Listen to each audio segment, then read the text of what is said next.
आज का दिन भारतीय जनता पार्टी के लिए किसी भयावह सपने से कम नहीं है। प्रधानमंत्री नरेंद्र मोदी और तमाम स्टार प्रचारकों के द्वारा, अकेले राहुल गांधी के द्वारा बोले गए हमलों का जवाब नहीं था। केजरीवाल साहब और आ गए हैं। जी हां, माननीय सुप्रीम कोर्ट ने दिल्ली के मुख्यमंत्री अरविंद केजरीवाल को 1 जून के लिए जमानत दे दी है। और इससे भी बड़ी बात, उनके चुनाव प्रचार करने के ऊपर कोई रोक टोक नहीं होगी, बशर्ते कि दिल्ली आबकारी नीति के ऊपर वो कोई चर्चा नहीं करेंगे। भारतीय जनता पार्टी के तमाम नेताओं के कानों से धुआं निकल रहा है।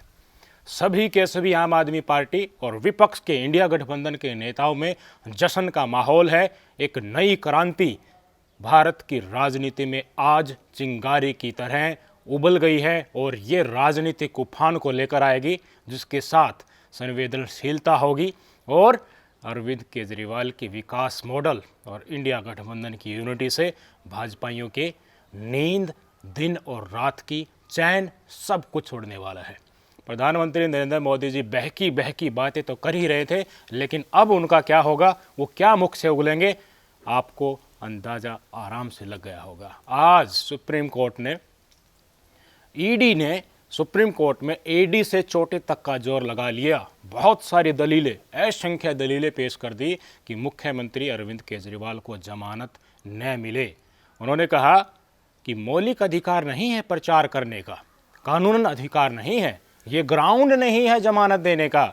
लेकिन जस्टिस दीपांकर दत्ता की बेंच ने और जस्टिस संजीव खन्ना की बेंच ने एक लाइन में आदेश पारित कर दिया कि हम जमानत दे रहे हैं। आपने ईडी को कहा है, जस्टिस साहब ने, कि अगस्त 2022 में आपने केस दर्ज किया था और मार्च 2024 में आप गिरफ्तार कर रहे हैं। 1.5 साल तक आप कहाँ थे? 22 दिन अब जो बचे हैं, जमानत 22 दिन के लिए जो दी जा रही है, वो जमानत देने से इधर या उधर कुछ नहीं हो जाएगा, कोई बड़ा फर्क पड़ने वाला नहीं है। ये जस्टिस संजीव खन्ना जी की स्टेटमेंट है, जो भारतीय जनता पार्टी का आदेश एक तरीके से ईडी को हो सकता था कि विरोध करो, कुछ भी लगाकर उनके लिए एक जोरदार थप्पड़ हमारे न्यायपालिका ने, सुप्रीम कोर्ट ने मारा है। अरविंद केजरीवाल साहब की एक याचिका ऑलरेडी चल रही है, जिसमें वो अपनी गिरफ्तारी और रिमांड के विरुद्ध भारतीय जनता पार्टी और ईडी से जवाबदेही मांग रहे हैं। उसके ऊपर जस्टिस संजीव खन्ना ने कह दिया, इसी बेंच ने कह दिया कि 20 मई से छुट्टियां शुरू हो रही हैं कोर्ट की गर्मियों की, उससे पहले पहले हम इसके ऊपर विचार और सुनवाई पूरी करने की तमाम कोशिशें करेंगे।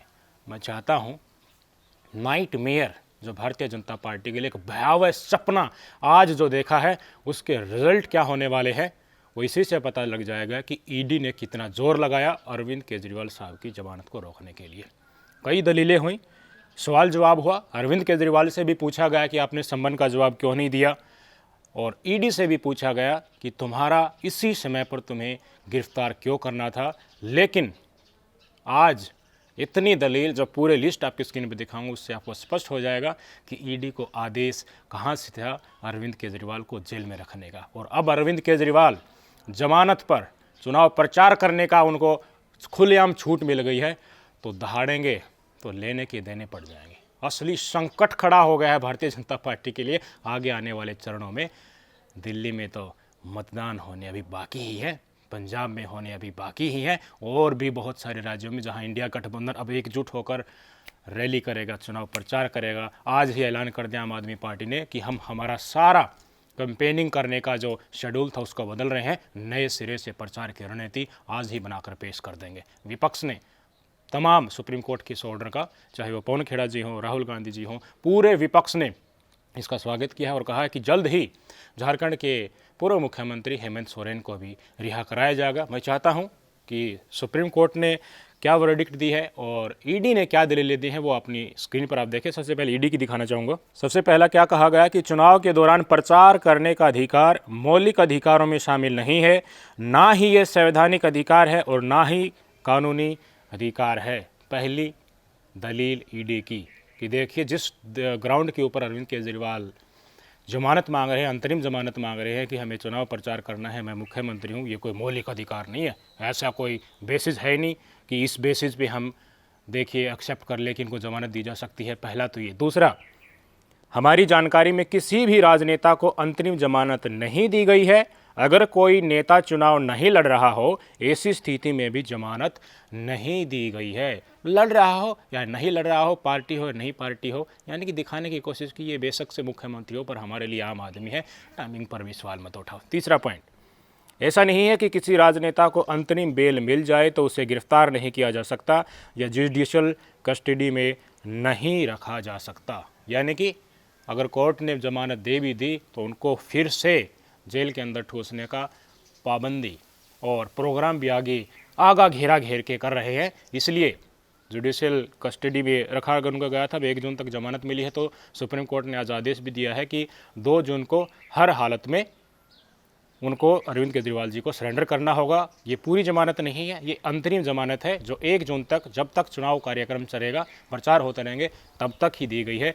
ये ईडी ने पहले ही सोच लिया कि जमानत ज़्यादा लंबी नहीं होनी चाहिए, बाद में इनको जेल में डाला जाए, दबाव बनाया जा सके, दिल्ली में इनकी सरकार है उसके साथ खिलवाड़ किया जा सके, शायद ऐसा ही होगा। अगली दलील, पिछले 3 साल में 123 इलेक्शन हुए हैं। अगर किसी नेता को चुनाव प्रचार के लिए अंतरिम जमानत दी गई होती तो किसी को भी गिरफ्तार कर जुडिशियल कस्टडी में नहीं रखा जा सकता था, क्योंकि इलेक्शन तो पूरे साल होते हैं। बताइए, 5 साल में एक बार लोकसभा इलेक्शन होता है और ये कह रहे हैं कि हर साल इलेक्शन होता रहता है, हर बार इलेक्शन होते रहते हैं, ये कोई बड़ी बात नहीं है। पूरी कोशिश है, पूरी की पूरी, इतना समय है ईडी के पास कि इन्होंने ये कैलकुलेट कर लिया कि पिछले 3 साल में 123 इलेक्शन हुए हैं। ये दिखाने के लिए कि बहुत बड़े नंबर है। इन इलेक्शनों में ऐसी कोई भी जमानत प्रचार के लिए या चुनाव लड़ना है इस आधार पर नहीं दी गई है। बहुत सारा समय है। कहाँ से आए होंगे ये डाटा आपको अच्छी तरीके से पता है। ईडी और मोदी सरकार में क्या साठगांठ है, कोई छुपी हुई बात नहीं है। अगला पॉइंट, अगर चुनाव प्रचार के लिए केजरीवाल को कोई रियायत दी जाती है तो यह समानता और कानून के लिए अभिशाप होगा। वाह ईडी माता जी, कानून के लिए अभिशाप होगा। अभिशाप बोला है, ईडी ने बोला है। एक मुख्यमंत्री जिसको जेल में सड़ा रहे हैं अपनी राजनीतिक तुष्टीकरण के लिए, उनका रिलीज़ किया जाना, उनको जमानत दी जानी लोकतांत्रिक पर्व के ऊपर प्रचार करने के लिए, तो ऐसा काम कोर्ट कर देता है तो उसको अभिशाप बताएंगे। फिर से पढ़कर सुनाता हूँ, समानता और कानून के लिए अभिशाप होगा। अभिशाप तो जो कुर्सी पर बैठे हैं वो बन चुके हैं इस देश की जनता के लिए।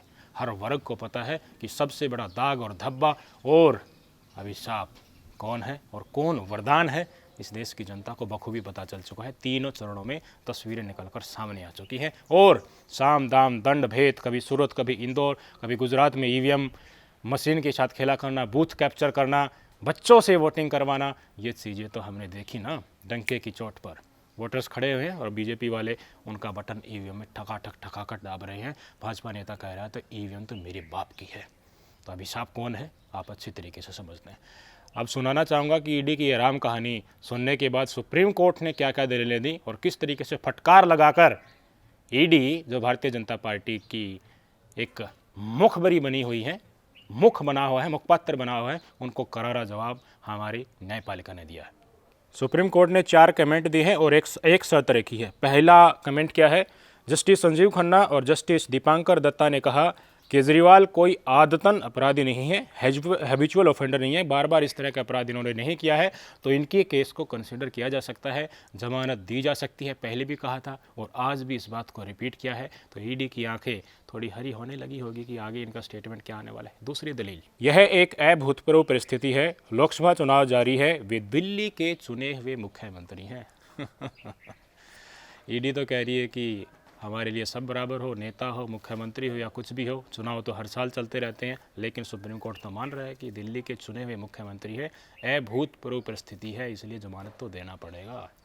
वहाँ पूरा जोर लग रहा है और यहाँ जस्टिस साहब खींच कर ईडी को थप्पड़ जड़ रहे हैं। अगली क्या दलील दी सुप्रीम कोर्ट ने, अगर चुनाव नहीं चल रहे होते तो अंतरिम जमानत का सवाल ही नहीं उठता है। सुप्रीम कोर्ट ने स्पष्ट कर दिया कि हाँ, इस लोकतंत्र पर्व पे चुनाव प्रचार करने के लिए एक चुने हुए मुख्यमंत्री को बाहर हम भेज रहे हैं, उनको जमानत दे रहे हैं। अगला चौथे नंबर का क्या दलील था सुप्रीम कोर्ट की तरफ से, चुनाव 5 साल में सिर्फ एक बार होते, एक ही बार होते हैं। ये तो हम भी कह रहे हैं, आपको भी पता है। लेकिन मोदी का इकोसिस्टम और इनकी सारी सरकारी संस्थाएं ये दिखाने की कोशिश करते हैं कि मौलिक अधिकार तो इनके परिवार के लोगों का ही है। धुर भ्रष्टाचारी इनकी पार्टी में आकर धुल गए हैं वॉशिंग मशीन से, उनके ऊपर ईडी केस नहीं करेगी, उनकी चार्जशीट वापस ले लेगी, कोई आपत्ति नहीं करेगी। जो इधर भगवा हो गए हैं आकर उनकी गिरफ्तारी का भी विरोध ईडी नहीं करेगी, वो आराम से जमानत पर घूमेंगे। और जो कभी इस ईडी के रडार पर होते थे, जो सरकारी गवाह बन जाते हैं, उन गवाहों के बयानात पर मुख्यमंत्री साहब को जेल में ठूसा जाता है, वे भी आराम से ऐश काट रहे हैं। चाल चरित्र चेहरा ईडी का और भाजपाइयों का आज न्यायपालिका में फिर से बेनकाब हो गया है। शेर की तरह दहाड़ेंगे अरविंद केजरीवाल। सुप्रीम कोर्ट ने तो ये कहा कि आप देखिए, एक शर्त हम ये लगा रहे हैं कि आप कोई भी आधिकारिक कार्य नहीं करेंगे, मुख्यमंत्री के जो कार्य होते हैं वो बाहर जाकर, ये नहीं कि कलम चलाने लग जाए, ये आपको थोड़ा ध्यान रखना है, जिससे अधिकारों का टकराव होगा। आबकारी नीति के ऊपर कोई भी बयानबाजी आप नहीं करेंगे। जिस तरीके से संजय सिंह की जमानत हुई, वो शर्तें इनके ऊपर भी लागू है। लेकिन मुद्दे तो कुछ और ही हैं देश की जनता की। महंगाई, बेरोजगारी, सुविधाएं खत्म करना और भारतीय जनता पार्टी का असल चाल चरित्र चेहरा लोकतंत्र विरोधी, इनके ऊपर तो ये बात कर सकते हैं। और इनका जवाब देने के लिए अकेले राहुल गांधी ने इनकी नासें फुला रखी हैं। तो अरविंद केजरीवाल जब दहाड़ेगा तो हक्के बक्के छुट जाएंगे। इस देश की राजनीति एक नए मोड़ पर एकदम से आ जाकर खड़ी हो गई है। आज शाम तक अरविंद केजरीवाल जेल से बाहर निकल जाएंगे। और भारतीय जनता पार्टी वालों, तैयार हो जाओ, आ जाओ ना मुद्दों के ऊपर। राहुल गांधी खींच रहे हैं तुम्हें रस्सी बांध बांध कर कि आओ, महिलाओं के ऊपर अत्याचार जो है उसका जवाब दो, किसानों के ऊपर गोली चलाई है उनका जवाब दो, आदिवासियों के सिर पर क्यों पेशाब किया गया, क्यों सारे देश के संसाधन अपने चंद उद्योगपतियों के हवाले कर दिए। ऐसा बदलाव की बाहर तो पहले ही देखने को मिल गई थी। बड़े बड़े पूंजीपति अडानी, अंबानी और मीडिया घराने रीपोजिशनिंग अपने आप को करने लगे हैं। तो अब देश के राजनीति में ये जो भूचाल आया है, बदलाव को नहीं रोक पाएगा। आपके क्या विचार है, कमेंट करके जरूर बताइए। आज लोकतंत्र की जीत हुई है, सुप्रीम कोर्ट का धन्यवाद कीजिएगा। आखिरकार जाना तो सुप्रीम कोर्ट में ही पड़ रहा है, वहीं से मिल रहा है, कुछ न्याय मिल रहा है। तो थोड़ा सचेत भी होने की ज़रूरत है। भाजपाई किसी भी हद तक जा सकते हैं अपनी कुर्सी बचाने के लिए। नमस्कार।